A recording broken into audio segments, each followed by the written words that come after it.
Break के बाद आपका खैर मकदम है। महाराष्ट्र के वजीर सेहत राजेश टोपे ने बताया कि वैक्सीन खुराक की तरकीब देने के लिए बॉलीवुड अदाकार सलमान खान का ताउन हासिल किया जाएगा।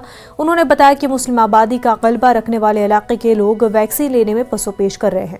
उन्होंने बताया कि हुकूमत ने फैसला लिया है कि इस मामले में सलमान खान और मजहबी रहनुमा का ताउन हासिल किया जाएगा। टीकाकारी मुहिम में तेजी लाने और कोरोना की तीसरी लहर से हिफाजत के लिए हुकूमत की जानिब से हर मुमकिन कोशिश की जा रही है। वजीर राजेश टोपे ने तमाम ही लोगों से कोविड प्रोटोकॉल पर अमल करने की अपील की है। याबाबत मी स्वतः सुद्धा अनेक पद्धतीने आता सलमान खान मोठा ॲक्टर मुस्लिम समाजात आहे त्याच्यामुळे त्यांचा व्हिडिओ त्यांनी केलेली त्यांनी सांगितलं त्याचे फॉलोअर्स कोटी बीजेपी के लीडर राम कदम ने महाराष्ट्र